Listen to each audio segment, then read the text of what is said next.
إن الحمد لله نحمده ونستعينه ونستغفره ونعوذ بالله من شرور أنفسنا ومن سيئات أعمالنا من يهده الله فلا مضل له ومن يضلل فلا هادي له وأشهد أن لا إله إلا الله وحده لا شريك له وأشهد أن نبينا محمدا عبد الله ورسوله أما بعد فإن أصدق الحديث كتاب الله وخير الهدي هدي نبينا محمد صلى الله عليه وسلم وشر الأمور محدثاتها وكل محدثة بدعة.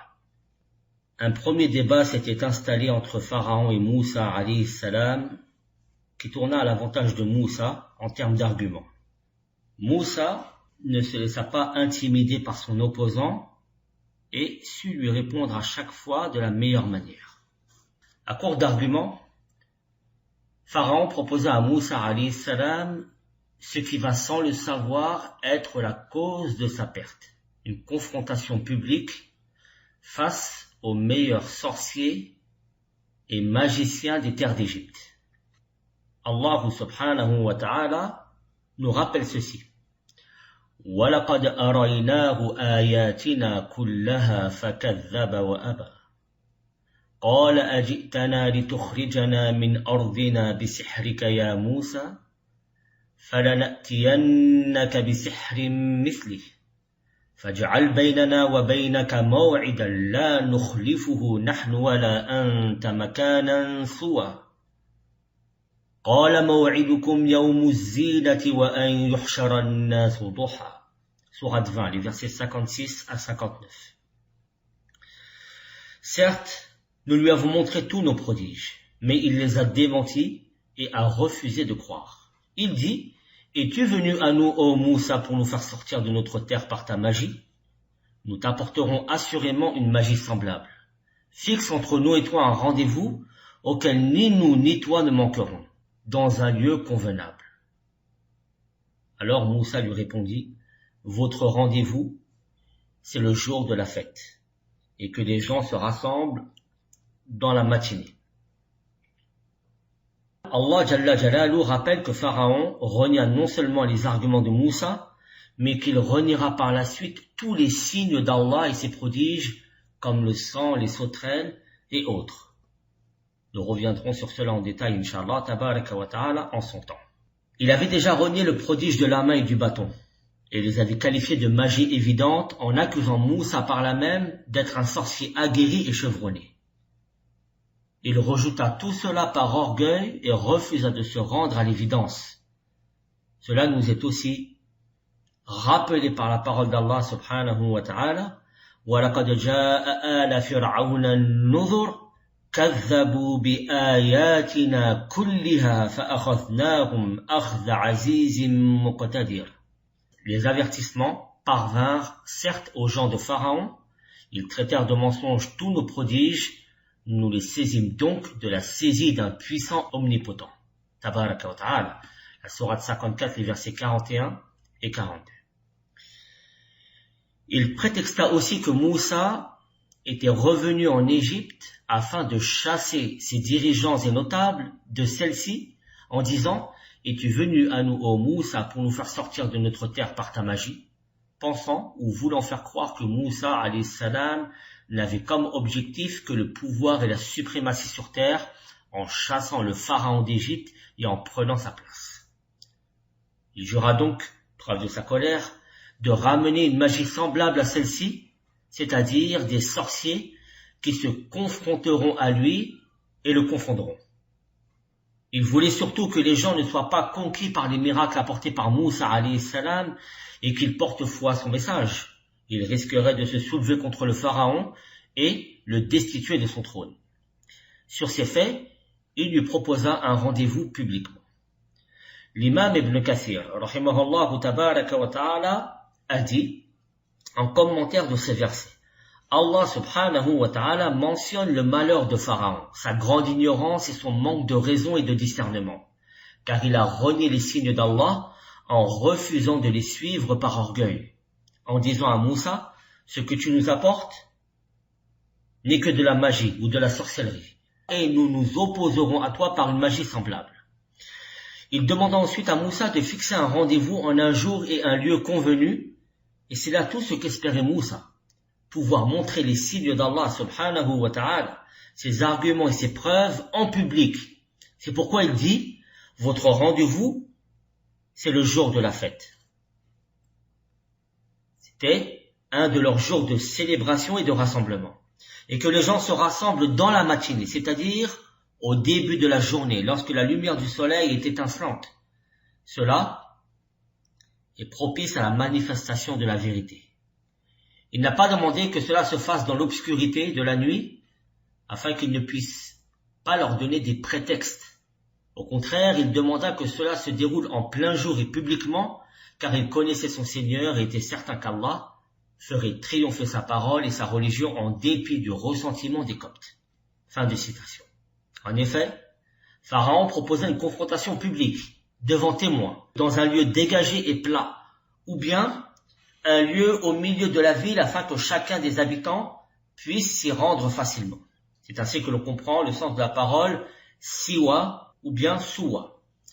Moussa alayhi salatu wassalam, qui n'en attendait pas moins, eut l'avantage de choisir le lieu et le moment. Il dit, votre rendez-vous c'est le jour de la fête et que les gens se rassemblent dans la matinée. Sous-entendu que durant ce jour de fête, les gens avaient l'habitude de se rassembler dans un lieu précis. Il lui resta à définir le moment.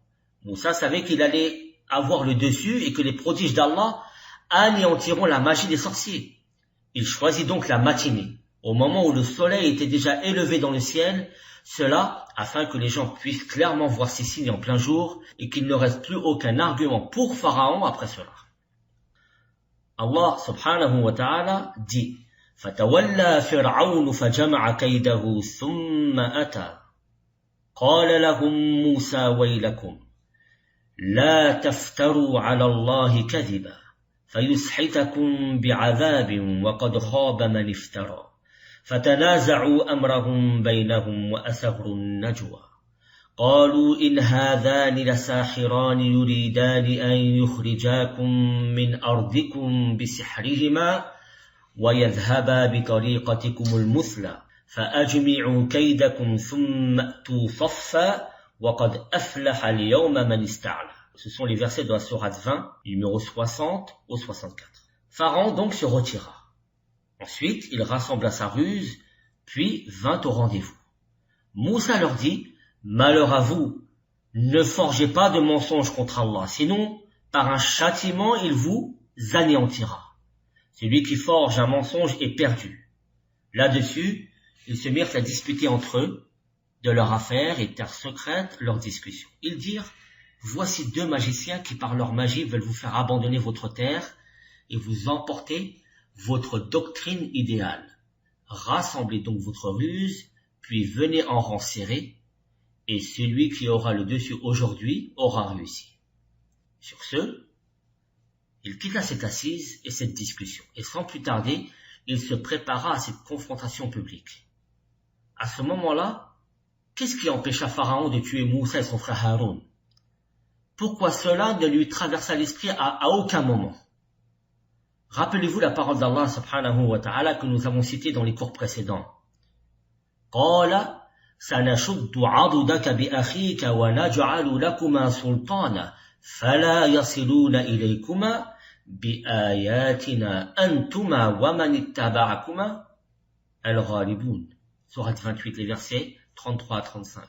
Allah dit, nous allons par ton frère te prêter main forte et vous donner des arguments irréfutables. Ils ne sauront vous atteindre grâce à nos signes ou nos miracles. Vous deux et ceux qui vous suivront seront les vainqueurs. Moussa et Haroun étaient tous deux sous la protection d'Allah tabaraka wa ta'ala. Ils ne pouvaient par conséquent craindre aucun préjudice de la part de Pharaon et de ses soldats. Pharaon envoya dans chaque contrée de son royaume des émissaires afin de solliciter tous les meilleurs sorciers, les plus aguerris et les plus expérimentés dans leur domaine. Allah Jalla Jalalu résuma cela en 5 mots dans la sourate 79, les versets 22 et 23.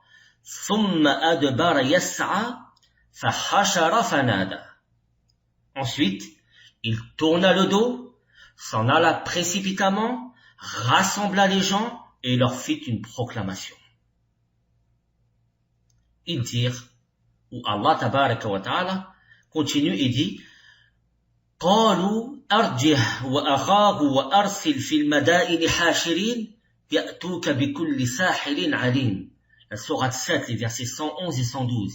Ils dirent, fais-le attendre, lui et son frère, et envoie des rassembleurs dans toutes les villes qui t'amèneront tout magicien averti, aguerri, chevronné, savant dans son domaine.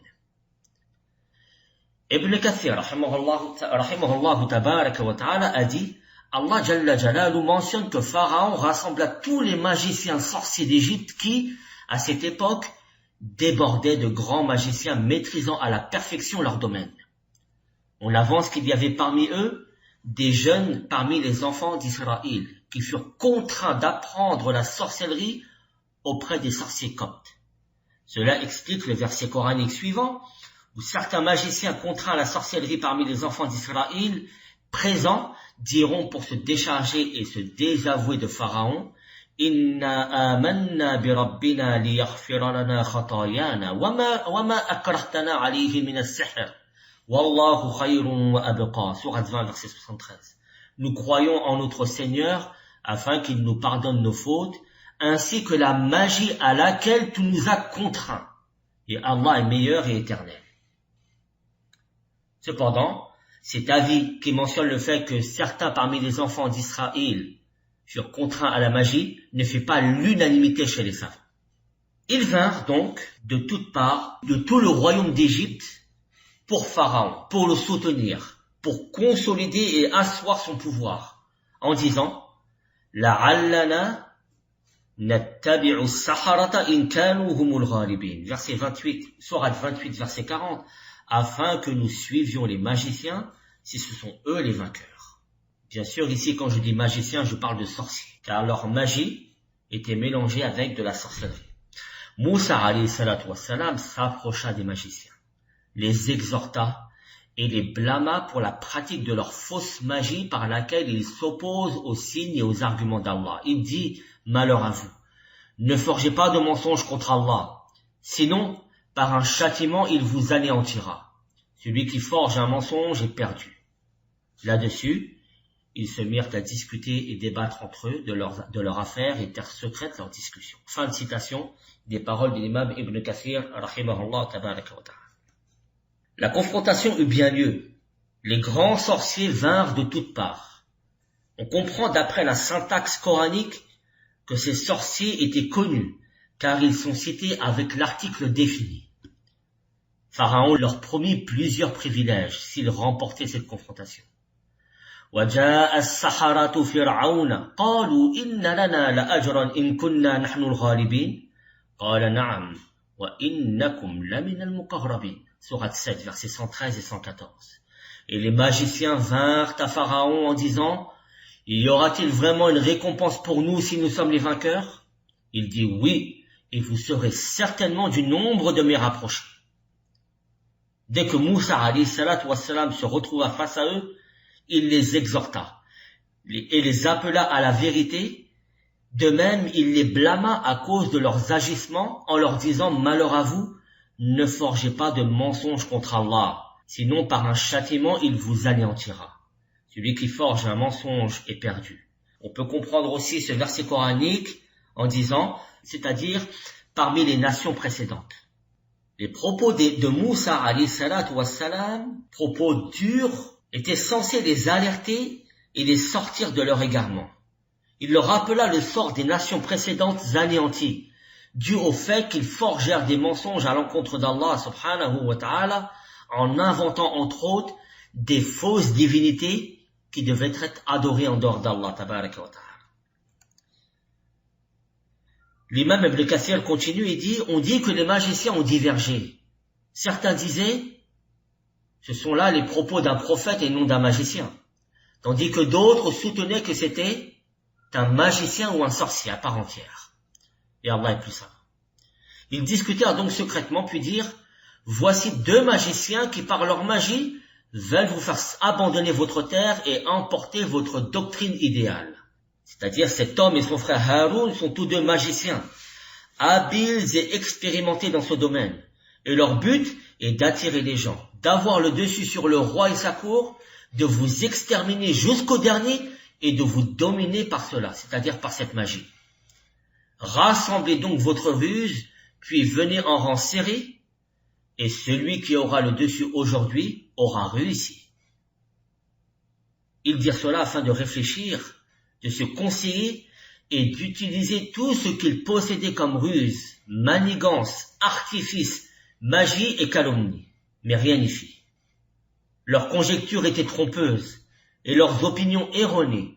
Comment le mensonge, la magie et le délire peuvent-ils triompher des miracles opérés par le Seigneur des mondes à travers la main de son serviteur et noble messager, soutenu par les preuves évidentes qui éblouissent le regard et frappent les esprits et l'entendement.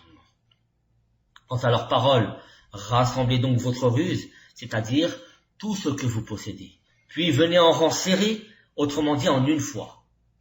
Ensuite, ils s'encouragèrent l'un l'autre à débuter, car Pharaon leur avait fait des promesses, mais le diable ne fait que des promesses trompeuses. Fin de citation.